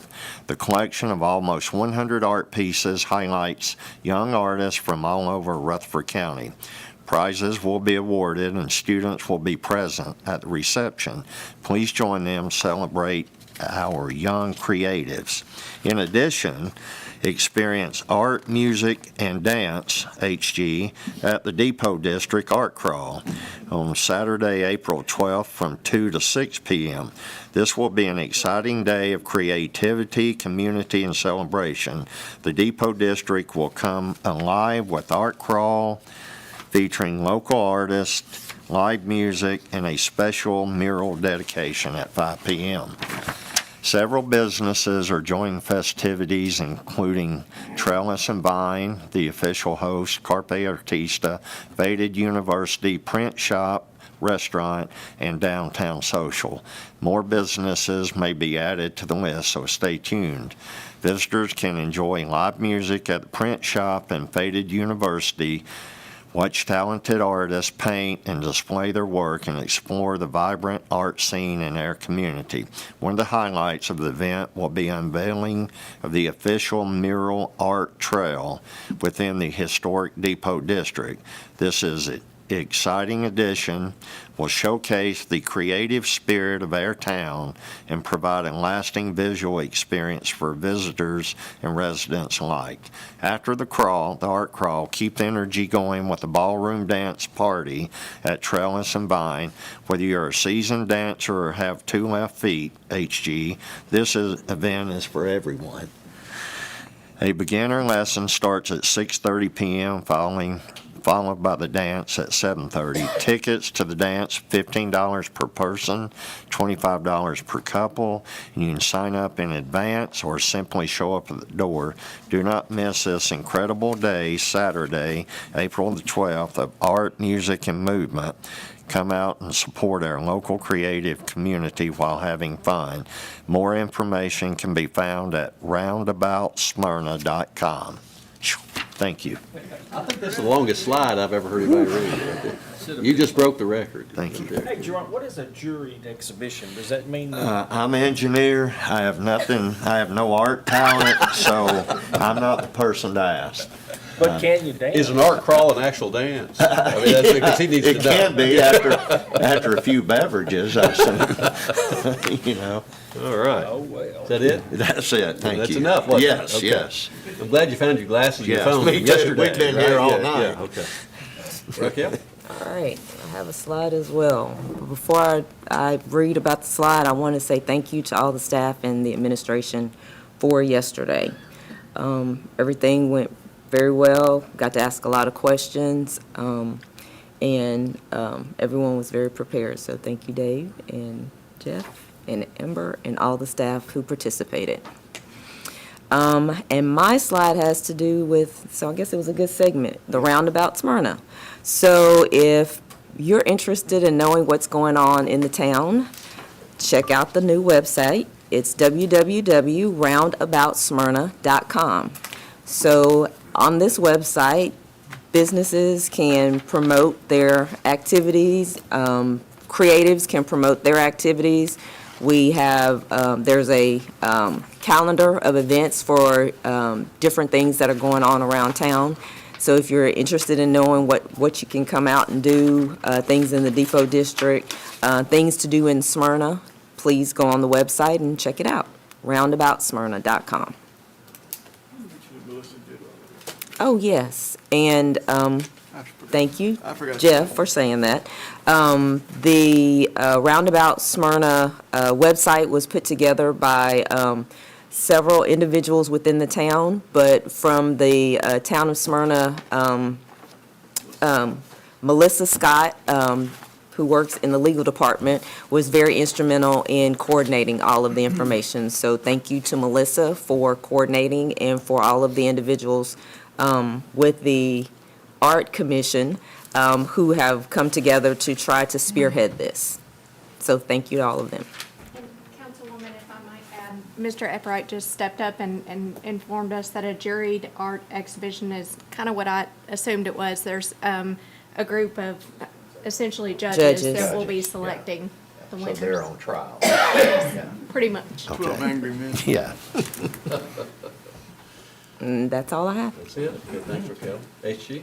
First thing I need to throw out here, that it's probably been 40 years since I danced, but it must have made an impression on somebody, because, I mean, they keep bringing it up. I think Jerome's been watching your moves. I've noticed you at the fish fry late of the evening, so. If Tim was here, he would say something about interpretive. Interpretive Yeah, dance, yeah, no ballroom doubt, dancing. no doubt. Okay, I have a slide here, and it is the shop local slide. And yesterday, it was verified once more that the major contributor to the Smyrna town budget is our local sales tax. So we encourage everybody to continue to shop local and take it one step further and find the independent local businesses, because that keeps a little bit more of our money into our community.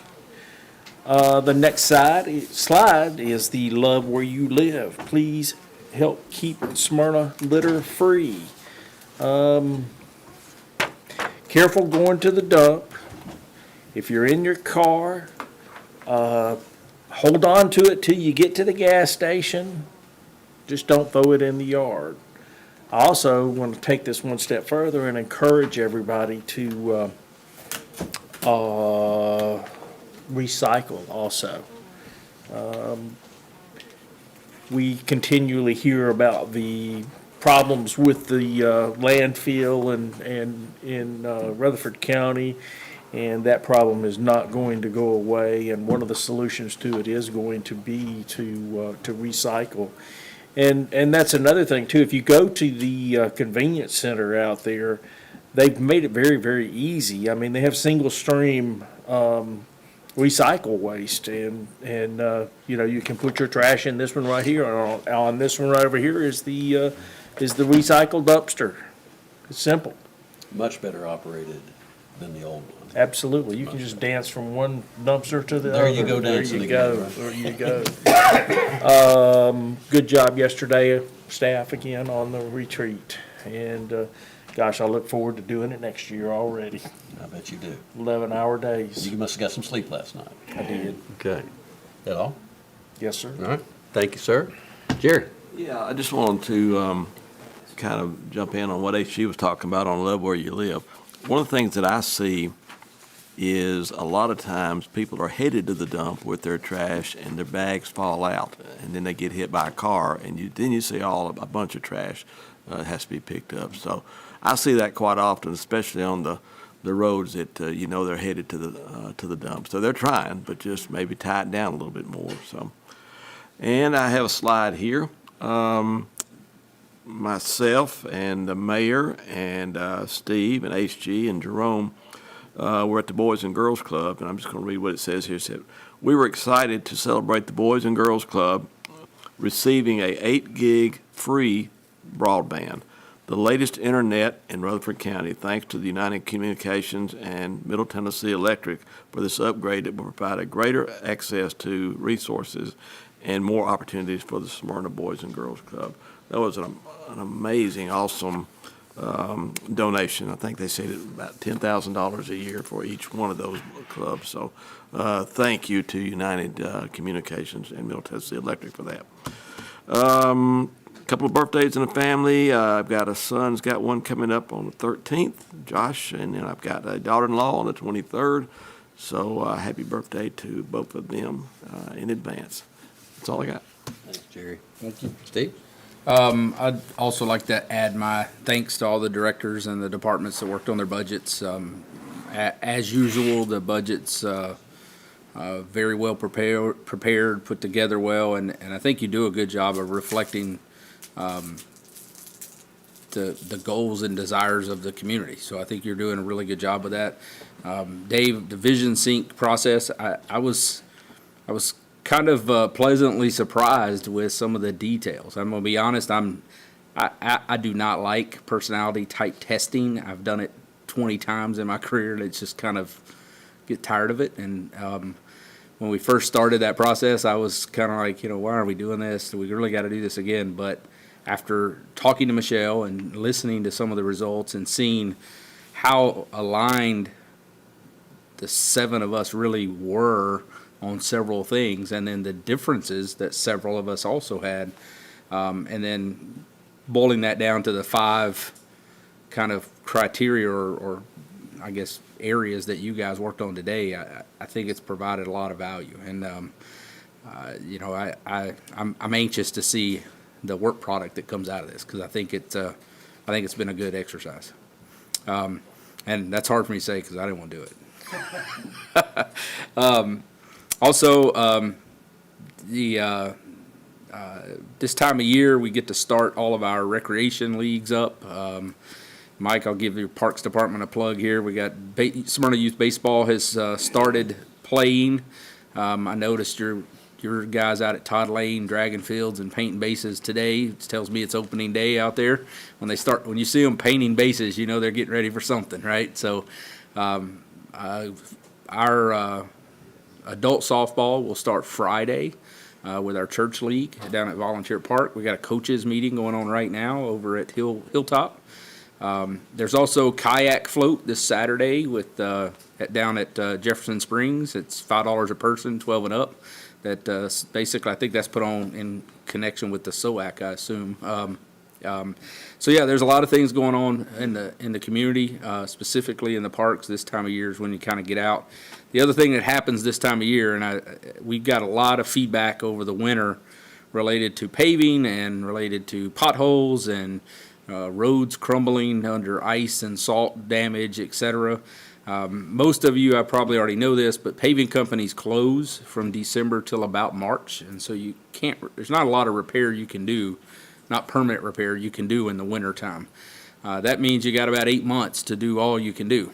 And so that's starting up. We're doing that now. A lot of the work at Enon Springs that's been going on this week in preparation for grinding and paving there. They've been paving like crazy on Jefferson Pike. There's going to be, I think it was $1.8 million worth of paving in the next budget. Is that right, Tom? I messed that up. So there's going to be a lot of paving going on around town. There's going to be a lot of orange barrels and people with flags. So be patient, be kind, HG, and let them do their jobs. But unfortunately, this is the necessary work that has to happen to fix the fallout from a cold winter at times. So I've got one slide, the Smyrna Event Center Easter Brunch. Join us for Easter Brunch at Smyrna Event Center, April 20th. This is reservations only. That's not changed. That's always been that way. Every year we still have folks try to show up without reservations. Don't get turned away on Easter because you don't have a reservation. You have to have a reservation. There are 2 seating times at 11 a.m. and 12:45 p.m. So get a call in and get those scheduled. Those we usually do fill up at least one of those times. So if you want a choice, you better get on it.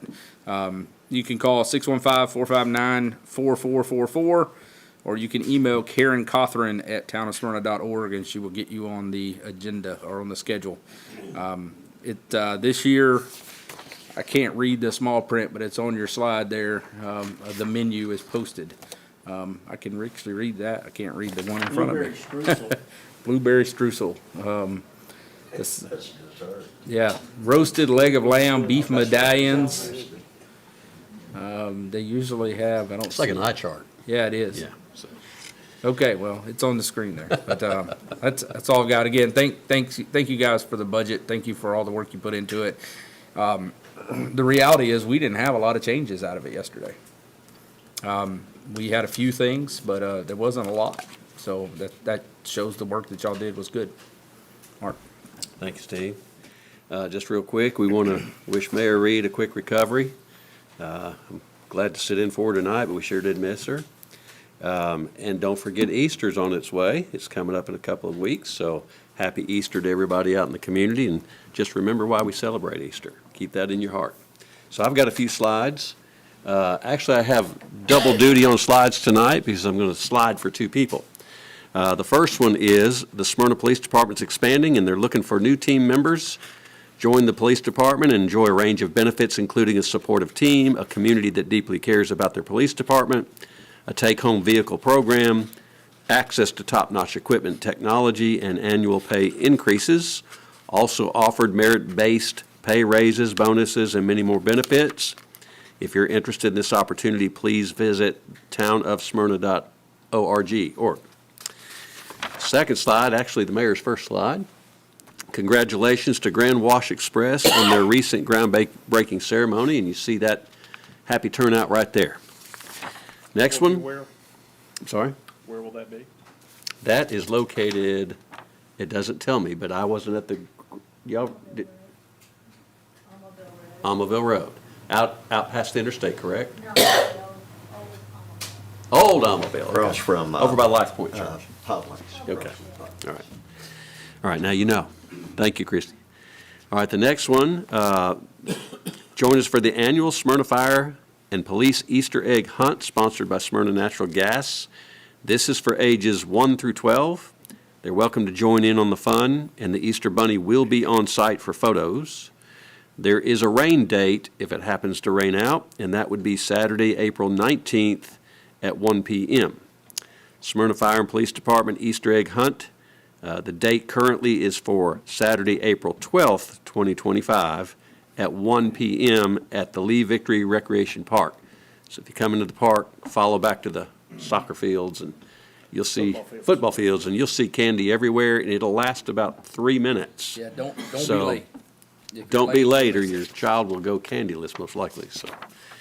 All right, the next one is join the many other volunteers who keep Smyrna beautiful by picking up litter along our roads. This is something we talk about consistently. Love where you live.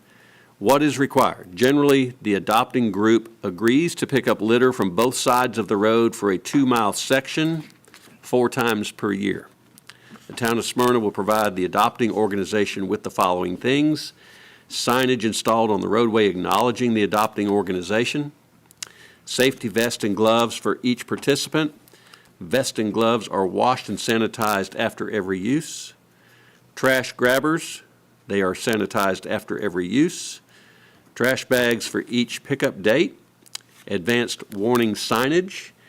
The town of Smyrna Public Works Department will be responsible for collection and disposal of all the trash bags on the roadsides.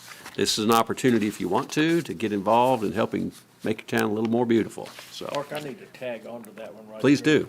Y'all got me all excited about the dancing and everything, and I forgot about, you know, there's a gentleman we talked about frequently that is, Tony? picking up, what was his name again? Tony Proctor. He wanted to be anonymous. Well, he's not. But he's recruited his people. I mean, the idea of doing this is catching, and wanted to recognize some of the folks that were out there helping him in the Seven Oaks subdivision on Saturday. There was Connor Naughton, Jake Allen, Master Jackson Light, John and Teresa Norman. Just wanted to give them some recognition. Very Thank you, nice to sir. have those community volunteers get out there and pitch in a little bit. right? Absolutely, absolutely. Maybe this will grow legs, and we can get more and more people trying to help out in adopting a certain section of our town. 4 times a year, and all your equipment's supplied to you to do it, so. Any others? That's all I have. All right, we are adjourned. Thank you all. He said you're supposed to go faster.